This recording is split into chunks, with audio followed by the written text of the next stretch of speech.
Buenos días, hermanos. Que el Señor les bendiga. Seamos todos bienvenidos. Algo habré hecho mal. Gracias, David. Pensaba cuando preparaba esta palabra cómo el amor de Dios es el motor que lo mueve todo, ¿verdad? Cómo el amor de Dios, a pesar de la situación que vivimos, no hace falta mencionarla porque todos la padecemos de una manera u otra, vemos cómo ese amor de Dios mantiene a su iglesia, a pesar de las circunstancias, de las limitaciones, de los problemas. En cuántos lugares del mundo, y seguro que en estos momentos, hoy que se están reuniendo en millares de lugares del mundo para adorarle y alabarle, el amor de Dios lo permite, el amor de Dios nos mueve. Esta parábola tan conocida, yo he puesto como título ¿Quién es mi prójimo? Porque esta es la pregunta capital del maestro de la ley. ¿Quién es mi prójimo?, le preguntaba el maestro de la ley. Esta podemos decir que es la parábola más famosa y extraordinaria de la enseñanza de Jesús. De alguna manera concentra y resume lo que es el Evangelio, lo que es la salvación, producto primeramente de la misericordia, o primero el amor que movió a Dios Padre y a Jesús, a Dios Hijo, a salvar al hombre. La misericordia y el amor nos salva, nos transforma. Es interesante, o dato, ¿no?, que solo Lucas nos habla de esta enseñanza. Solamente en su Evangelio aparece la parábola del samaritano. Sucedió en Betania, probablemente en casa de María y Marta, las hermanas de Lázaro, y probablemente cuando Jesucristo volvía de Jericó y, como sabemos, en algunas veces pernoctaba y paraba a descansar en casa de ellos, ¿verdad?, en Betania. Es una enseñanza, evidentemente, y eso es lo importante, pero muchos estudiosos piensan que fue un hecho real, que fue algo que Jesucristo presenció él, alguien lo presenció, alguien cercano a él, fuera como fuere, no importa, pero da tantos datos y en el contexto en el que se produce, podríamos pensar que fue un hecho real, pero lo importante es lo que el Señor quiere mostrarnos con esta enseñanza. Ese realmente es el hecho de la diferencia, ¿no? Porque, como decía, lo que hace refleja la sustancia, porque si quitamos el amor y la misericordia de Dios, ¿qué le queda al hombre? El hombre no tiene nada para acercarse al Señor. El hombre, ¿qué puede ofrecer? Nada, solamente puede recibir y ser, aunque no seamos merecedores, de esa misericordia y de ese amor. Para mí, esa es la sustancia del Evangelio, el amor, el amarnos unos a otros, como primeramente Dios nos ama a nosotros. Lo que hace Jesucristo en esta enseñanza es resaltar el amor a los demás. Ese quizá, si tuviésemos que resumirlo en una frase, amar a los demás. Pero además, no solamente el Señor muestra y nos muestra amar a los demás, sino hacerlo sin ninguna discriminación, algo a lo que estamos tan dados los seres humanos. Todos, de alguna manera, tenemos la tentación de discriminar, porque prejuzgamos y valoramos a los demás según nuestros criterios, no los de Dios, que no discrimina a nadie.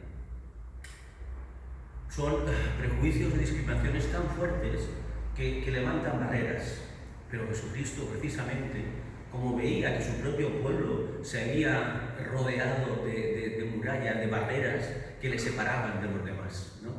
Y las barreras de la discriminación nos llevan cada vez más a ser un grupo más pequeño. Cuando hay discriminación, cuando pensamos que yo soy mejor, que aquel tiene una cosa que no me gusta, todo eso son barreras que yo voy levantando y que impiden que fluya el amor de Dios. Porque el amor de Dios, el amor que yo pueda dar a los demás es el amor de Dios que fluye a través de mí. Yo no tengo capacidad para amar a los demás, al extraño, como dice la palabra. Esa discriminación se había originado entre judíos y samaritanos. Y quizá el Señor pone un ejemplo muy cercano, la barrera infranqueable que había entre unos y otros, siendo hermanos o siendo primos o como le queramos llamar, ¿no? Porque unos y otros habían sido educados en el orden. Cuán delicado y cuán importante es que inculquemos a nuestros hijos, a aquellos que están al lado, los que son de nuestra responsabilidad, que no puede haber ningún odio. Y el odio quizá no se educa de una manera directa, y tú le dices al niño, tú odias a este, ¿no? Basta que él vea indiferencia hacia alguien para que tú le estás enseñando que se genere una barrera. Y la barrera empieza por el prejuicio, el prejuicio lleva a la discriminación, y la discriminación lleva al desconocimiento, y de ahí al odio hay solo un paso. Había un mutuo menosprecio entre unos y otros, y el Señor quería cambiar eso, porque eso le dolía, porque sabía que si Él estaba dispuesto por misericordia y por amor a su creación a salvar al hombre, tenía que romper esta barrera en su propio pueblo para que pudiese fluir lo que Él estaba enseñando, para que Él pudiese mostrar al mundo aquello que es lo único que salvará al mundo y que salva al mundo, el amor de Dios. Jesús quiere que examinemos, pero que nos examinemos primeramente a nosotros, porque es muy fácil juzgar a los demás. Mira, estos son racistas, aquellos tal, aquellos cual. Y yo no quisiera hacerlo. Debo examinarme a mí mismo primeramente. ¿Tengo yo algún prejuicio? Porque pienso que puedo ser mejor, o porque pienso que el otro es peor, o que el otro no merece el amor y la misericordia. Examinemos a nosotros, y es lo que quería Jesucristo, porque esa enseñanza, evidentemente universal y eterna, esa enseñanza iba dirigida al maestro de la ley, para que entendiera que su pueblo, que ellos habían generado esas diferencias, ese menosprecio hacia los demás. Jesucristo inicia el diálogo con el maestro de la ley con, digamos, un juego de preguntas y palabras, ¿no? y de respuestas. Porque en este caso la enseñanza del Señor es muy directa y muy clara. En otras partes vemos que como Jesucristo entabla quizá discusiones, a veces incluso con doble intención, no con mala intención, en la que hay una discusión, un análisis. Ahí directamente el maestro de la ley le hace una pregunta y le dice, maestro, ¿haciendo qué cosa heredaré la vida eterna? Jesucristo, viendo en su intención, viendo en su interior, le responde, ¿qué está escrito? No olvidemos, Jesucristo también conocedor de la palabra, a la que había estudiado desde niño, con un maestro de la ley que también la había estudiado desde niño y que además le estaba enseñando. ¿Cómo lees? Le dice, ¿qué está escrito en la palabra? De una manera de decirle era lo que tú me estás preguntando, tú ya lo sabes, porque tú conoces la palabra. Tú sabes lo que dice la palabra de cómo conseguir la vida eterna. Dios Padre lo ha inspirado y revelado durante siglos a muchos profetas y a muchos hombres y mujeres. Tú sabes muy bien lo que hay que hacer. ¿Por qué me lo preguntas, verdad?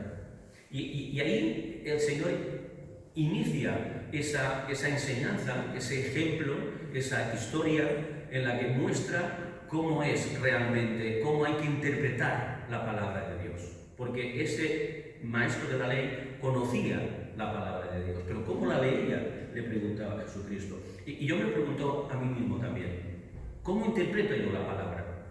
Todos conocemos la palabra, más o menos. La leemos mucho, la leemos poco. Entre nosotros, me he enterado que hay cristianos que la leen muy poco. Eso que quede entre nosotros.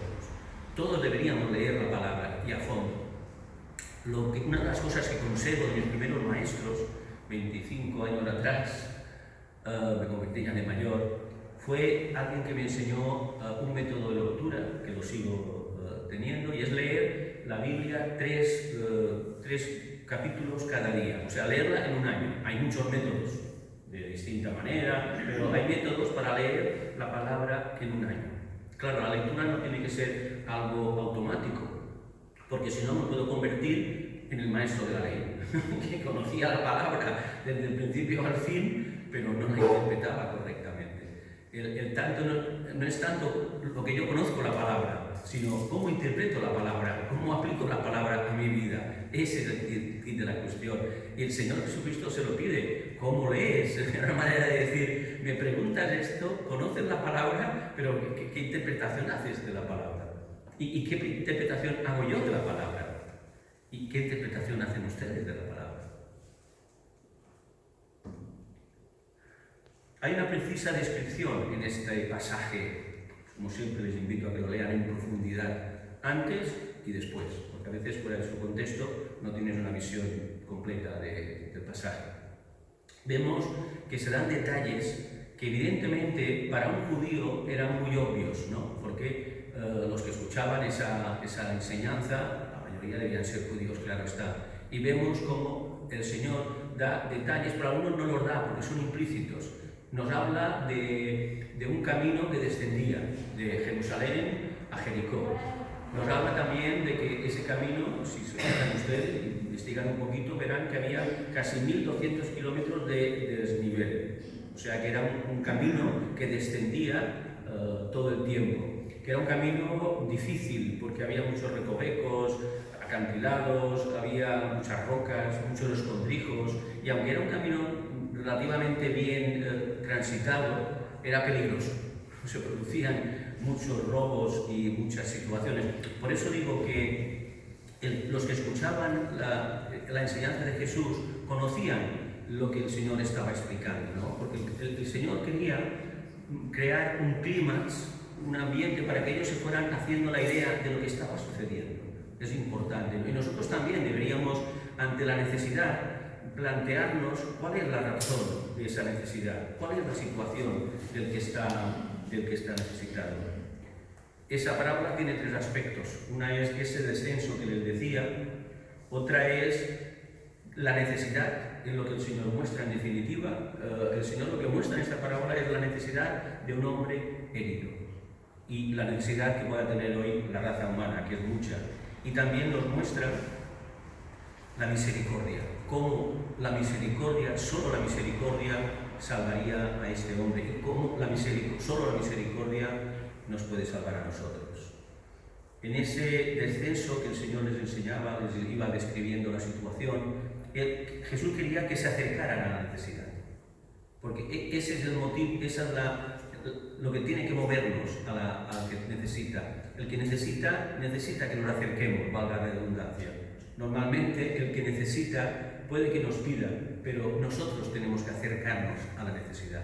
Tenemos que descender a la necesidad, a su necesidad, que puede ser mucha, puede ser material, puede ser espiritual, puede ser de todo tipo.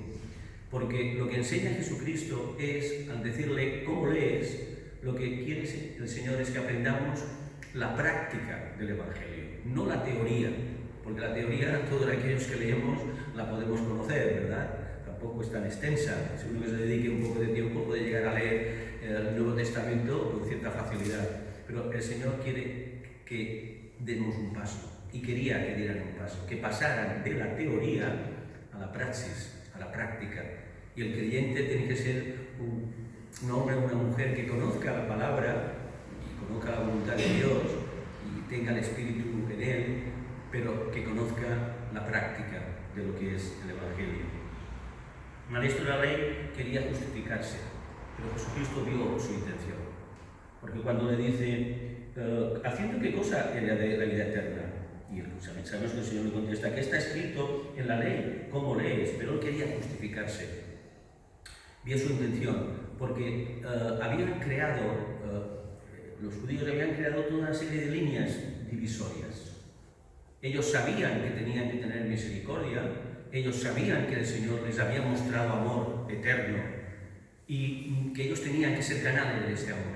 Y ellos, habían partido de esa voluntad del Dios Padre, pero habían ido poniendo una serie de limitaciones. Sí, ellos amaban, según ellos tenían misericordia del necesitado, pero habían ido marcando una serie de líneas divisorias. Los gentiles no merecían ese amor al prójimo. No, sí, nosotros amamos, pero a los gentiles no. Ellos no merecen el amor de Dios. Los enfermos, otro grupo. No, los enfermos, bueno, según qué enfermedades, sí, pero según qué enfermedades, tampoco. Esos tampoco merecen el que los consideremos prójimos, que sean... esto no lo dice la palabra, ¿eh? Eso son lo que yo creo que pensaban ellos, porque lo mostraban, ¿no? Iban haciendo discriminación y se iban creyendo muy mejores, muy superiores a los demás, y que los demás no merecían su amor y su misericordia. Los enfermos, no. Los pecadores tampoco. Bueno, primero hay que castigarles duramente, hay que expulsarles, y luego ya veremos si se ganan el amor y la misericordia. Bien, más o menos hacían unas barreras, ¿no? Unas condiciones, pero a los que ni agua, a los samaritanos. Podían aceptar casi a cualquiera, ¿no? Pero a los samaritanos, bueno, a estos ni agua, les tenían tal odio y tal rabia que no aceptaban ni querían nada con ellos. No por casualidad, el Señor Jesucristo usó la figura de un samaritano. Puede que sea cierto que realmente fuera un samaritano el que ayudó, el que socorrió, pero tenía que llevarles a reflexionar y a pensar. Y muchas veces el Señor nos lleva a límites. ¿Te ha llevado a ti alguna vez a algún límite en el que tú has visto una situación tan difícil, tan violenta para ti, que te ha llevado a tener que pensar y decir, Señor, ¿qué me quieres mostrar con esto? El Señor a veces nos quiere llevar, y a los que estaban escuchando, y aún hoy, nos quiere llevar a esto, a que distingamos perfectamente quién es el necesitado. A los samaritanos, ni agua. ¿Cómo lees? Es el debate más vivo y abierto del Evangelio, más claro y directo. Tú conoces la palabra, se lo podría decir hoy a cualquier creyente, yo conozco la palabra, pero tú cómo lo lees la palabra, cómo aplicas la palabra en tu vida y en la vida de los demás. La verdad que hay dos caminos en la vida de todo creyente, de todo hijo de Dios. Ese camino que el Señor estaba mostrando, en el que hay un camino de descenso, y en el que Él quería ver cómo este hombre que estaba al final de ese camino tenía que ser socorrido. Y hay un camino que nos lleva también a subir al creyente, un camino que nos lleva a un crecimiento, a ir ascendiendo. En segunda de Pedro nos dice, vosotros también, poniendo toda diligencia por esto mismo, añadid a vuestra fe virtud, a la virtud conocimiento, al conocimiento dominio propio, al dominio propio paciencia, a la paciencia piedad, a la piedad afecto fraternal y al afecto fraternal amor. El amor que el Señor quiere que mostremos es un fruto de nuestra relación con Él, de nuestro camino de ir ascendiendo en el sentido de ir conociendo más a Dios, incorporando más a nuestra vida lo que el Señor quiere, porque el amor humano es limitado e imperfecto. Solamente podremos amar si hemos sido capaces de percibir y recibir ese amor de Jesucristo, y si mantenemos ese fuego, ese amor en nuestra vida. Ellos habían trazado una clara línea, esto sí, esto no. ¿Lo hago yo?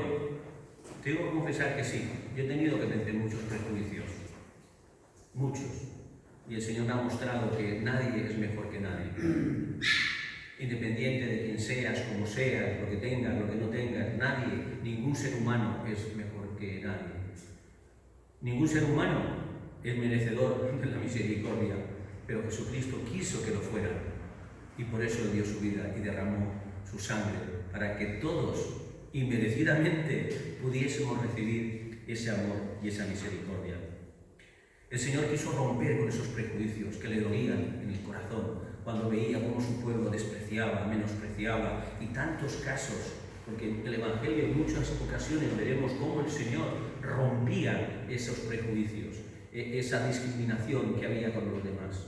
En muchos casos el Señor rompió prejuicios y rompió discriminación.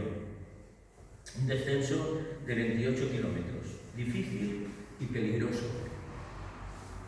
Muchas veces el ayudar a los demás nos puede, no digo que nos meta en situaciones peligrosas, pero sí incomodidad, porque el ayudar al otro significa invertir tiempo, y no solo medios, que también, ¿no? Si los tengo que compartirlos, sino que el ayudar a los demás implica el comprometerme, implica quizá ensuciarme las manos, implica quizá el bajar, el arrodillarme a la altura del que está tirado, porque el que está mal, el que tiene necesidad, muchas veces está en el suelo, en un sentido figurado, ¿no? Y nosotros tenemos que acercarnos a Él y ponernos a su lado no tanto a su nivel, sino a su lado para poder levantarle. Porque Jesucristo les quería mostrar la necesidad del hombre y les ponía un ejemplo muy claro para que ellos entendieran qué es lo que les quería enseñar Jesús. En el 29, a esa pregunta que le hacía el maestro de la ley, porque él se quería justificar, pero él, queriendo justificarse a sí mismo, dijo a Jesús: ¿y quién es mi prójimo? ¿Nos hemos hecho nosotros alguna vez esta pregunta? ¿Quién es nuestro prójimo? ¿Quién es? Puede ser el que viene de otro país, de otra región. Aquí en Mallorca, cuando yo era niño, ha pasado mucho tiempo, había una palabra muy fea para definir y describir a la gente que venía de la península, del resto del país, ¿no? Había un vocablo despectivo que era todo aquel que venía de aquella región, era esto. No crean que eso no hiciera daño a los de mi generación, porque fuimos criados, educados con esa convicción de que la gente que venía de esta determinada región de España eran peores, inferiores. Y de alguna manera nosotros, quizá hoy ya no lo hacemos con regiones del país, pero lo hacemos quizá o con otros continentes o con otros grupos. Es muy importante que tengamos muy claro. Y por eso el Señor le dice: ¿y quién es mi prójimo?, le dice el maestro de la ley. Y ahí Jesucristo realmente es cuando empieza a relatar esta enseñanza para que él, si no lo sabía, que se ve que no, entienda quién es su prójimo.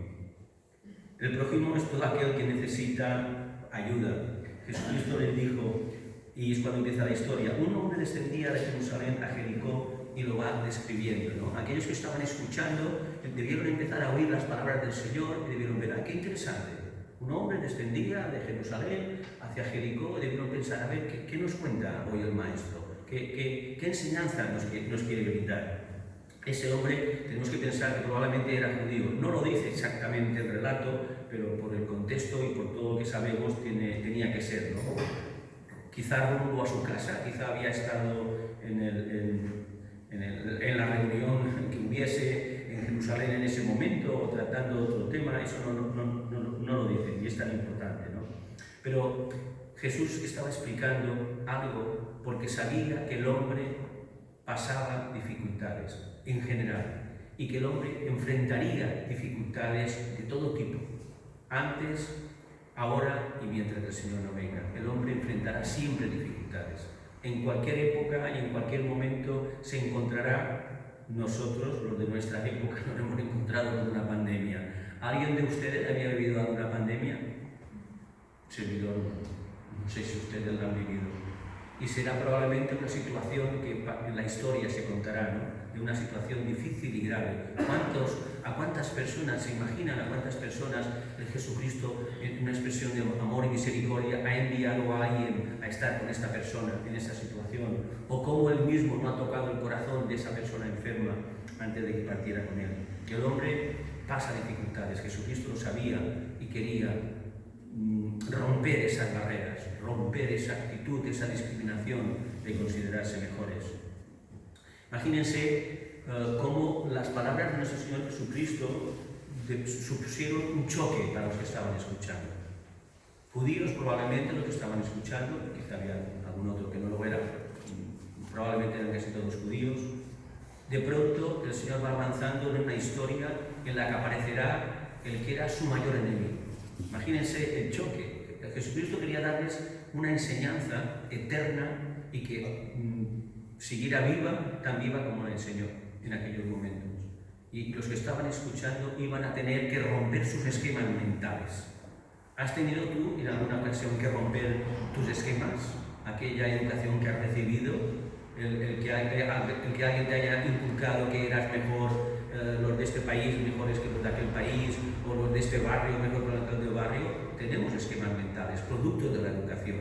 Piensen que de todo lo que nos va metiendo en la cabeza desde niños se va llenando en el disco duro, ¿no? Y a veces hay que formatear el disco en un sentido, y eso lo hace el Señor. El Espíritu de Dios, cuando llega a nuestra vida, hace una barrida de disco duro, aunque a veces queda alguna cosita que hay que resetear. ¿Se dice así? Resetear. No lo sé. Yo es que en estas cosas no soy muy bueno. Menosprecio e indiferencia. Eso es lo que quizá nos separa del dolor ajeno. Quizá la indiferencia, el pensar que, bueno, ya se arreglará, ya se apañará. La indiferencia, pensar que, bueno, si está así, algo habrá hecho. A todos nos asalta este pensamiento. Y bueno, puede que sí que haya hecho algo, pero la misericordia y el amor de Dios no se frena porque hayamos hecho algo, porque si fuera así, muy pocos serían alcanzados por la misericordia y el amor de Dios, ¿verdad? Menosprecio e indiferencia. Ese proverbio que nos dice: peca el que menosprecia a su prójimo, mas el que tiene misericordia de los pobres es bienaventurado. Qué hermoso, ¿verdad? Proverbio 14. Peca el que menosprecia a su prójimo, mas el que tiene misericordia de los pobres es bienaventurado. Y son palabras inspiradas por Dios. Son palabras que quiso el Señor inculcar en el corazón de su pueblo, ese pueblo que había escogido, y siguen siendo válidas para hoy. El que tiene misericordia será bienaventurado. Tenemos que tener eso en nuestro corazón y sentir que la misericordia de Dios puede fluir a través de nosotros. Ellos, el Señor va relatando y nos dice que descendió un sacerdote y pasó de largo. ¿Se imaginan? Los que estaban escuchando el relato, de pronto Jesucristo dice que pasó delante del herido que estaba sangrando, quizá agonizando, pasó un sacerdote y debían pensar: hombre, el sacerdote lo va a ayudar y cuidar, no hay que menos, si un sacerdote no cuida a un herido, ellos ya debían pensar como judíos: bueno, el sacerdote lo va a solventar todo, ¿no? Pero el sacerdote pasó de largo. Ahí ellos ya debieron empezar a inquietarse. ¿Cómo? Alguien que tiene que mostrar misericordia y amor y ayudar pasa de largo. Sigue diciendo: porque el levita también pasó de largo. Debieron pensar: ¿qué historia es esta la que nos está contando? El sacerdote pasa de largo, el levita pasa de largo, y el clímax iba subiendo, ¿no? Y entonces el que era despreciado sería bienaventurado, como decía el proverbio. Pero un samaritano, después de que haya pasado el sacerdote y el levita, que iba de camino, también iba a sus cosas, no lo sabemos, porque iba con cabalgadura, iba con el equipaje propio de alguien que circulaba por el camino, que iba de camino, vino cerca de él. Algunos disculpan al sacerdote y al levita que iban a algún sitio y que no podían entretenerse. Yo he leído estudios que dicen: no, porque el sacerdote resulta que no se podía contaminar y el levita tal. Y bueno, es una manera, pero aún así no es justificable. Alguien está herido y tu deber, que puede retrasar un poco, te lleva a no ayudar. ¿Cuántas veces nuestro deber nos lleva, si tengo que tirar una piedra, me la tiro a mí mismo, a no ayudar? No, porque tengo que hacer esto y esto es muy urgente, eso es muy importante. ¿Cuántas veces nuestro deber, si fue el caso de que no ayudar al herido, nos impide hacer el bien, o socorrer, o dar lo necesario al que lo necesita? Pero el que era despreciado, y ahí quería llegar Jesucristo, sería bienaventurado, porque el que era más odiado, menos considerado, lo consideraban un enemigo, este era el que se acercó al herido y le socorrió. Ese sería bienaventurado. Y todos somos bienaventurados, por gracia de Dios, cuando estamos al lado del que lo necesita. En lo que sea, como sea, y en cualquier situación. El que ayuda al necesitado es bienaventurado. Y no es que lo diga para que esperemos una recompensa, porque no necesitamos ninguna, ni merecemos ninguna recompensa por lo que podamos hacer, pero la bienaventuranza de Dios la tenemos, porque Dios lo ha prometido. El que ayuda al necesitado será bienaventurado. Y ese samaritano despreciado por los demás lo fue. ¿Hacemos nosotros diferencias ante la necesidad? Yo les invito a que se examinen, pero no para que se ocupen de nada. Si cuando yo no hago algo que podría hacer, porque no puedo ayudar a todos, ni siempre, ¿verdad? Pero cuando yo no dejo de hacer algo que podría hacer, lo dejo de hacer por alguna diferencia, por algo que tengo en mi mente que me impide ayudar a este no y en esta situación no. ¿Hay algún freno, hay alguna barrera que se haya levantado en mi corazón y en mi mente y que me impide ayudar? Y yo creo que lo que Jesucristo estaba haciendo, les estaba mostrando que ellos sabían lo que era la misericordia, lo que era el amor, pero que había barreras que les impedía hacérselo con todos y con todo el mundo. Y quería que estas barreras fueran destruidas. Los judíos y los samaritanos eran enemigos acérrimos, mutuamente, no es que solamente los judíos odiasen a los samaritanos, porque parecen siempre los malos, no, los samaritanos también odiaban a los judíos, era un sentimiento mutuo entre los dos pueblos, ¿no? Porque así habían sido educados. Pero lo más paradójico es que moral y espiritualmente eran muy iguales. Creían al mismo Dios, el único Dios, leían las mismas palabras, no había otra, practicaban probablemente la misma adoración, eran muy parecidos y se odiaban. Qué paradójico, ¿verdad? Qué reflexión nos puede hacer, ¿no? El que odiemos. No debemos odiar a nadie, y mucho menos a nuestros hermanos y a los que tenemos cerca. La misericordia debe llevarnos a pensar en Jesucristo. Los que escuchaban a Jesús debieron suponer que los dos caminantes ayudarían al herido. Pero sabemos lo que sucedió, porque no era su prójimo. El herido para ellos no era su prójimo, pero el samaritano sí que lo fue. En Daniel 9 nos dice: de Jehová nuestro Dios es de tener misericordia y el perdonar, aunque contra él nos hemos rebelado. De Jehová nuestro Dios es de tener misericordia y el perdonar, aunque contra él nos hemos rebelado. Esa tiene que ser la misericordia que tiene que estar siempre en nuestro corazón, la que hemos recibido de Dios, de nuestro Señor Jesucristo, para ser canales de la misma. Sabemos que el samaritano dio todo lo que tenía, lo vendó, le puso vino, le puso aceite, lo llevó al mesón, pagó su manutención. ¿Qué hizo el samaritano? Puso todos los medios que tenía a su alcance para poder ayudar, porque la ayuda consiste en responder a la necesidad, si podemos y está en nuestra mano, como hizo el samaritano. Es un detalle solo interesante. Era tal el prejuicio que tenía el maestro de la ley en el versículo 37, que cuando Jesucristo... ¿quién pues de esos tres parece que fue el prójimo? Le pide Jesucristo al maestro de la ley, del que cayó en manos de los ladrones. Al final de la enseñanza le hace una pregunta bien intencionada al maestro de la ley: ¿quién te parece tú que es? Y él dijo: el que usó de misericordia con él. O sea, reconoció que era samaritano, pero era tal el odio y el menosprecio que no usó su nombre. Podría haber dicho el samaritano, porque Jesucristo usó esta expresión, en el pasaje aparece esta expresión, pero era tal la animosidad de ese hombre que el que hizo misericordia de él ni tan siquiera quiso nombrar ni pronunciar la palabra samaritano. Tenemos nosotros palabras que nos queman en la boca, que no las queremos pronunciar porque nos recuerdan quizá cosas en las que hemos sido educados, menosprecio. El Señor quería romper todo eso. El Señor quiso que se dieran cuenta que el amor y la misericordia de Dios tiene que fluir sin ninguna barrera, sin ningún límite.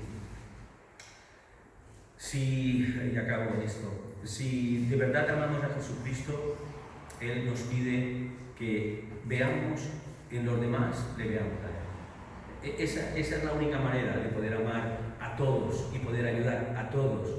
Si solamente a través de nuestros prejuicios, de nuestras barreras y todo aquello en lo que hemos sido educados, vemos a Jesucristo.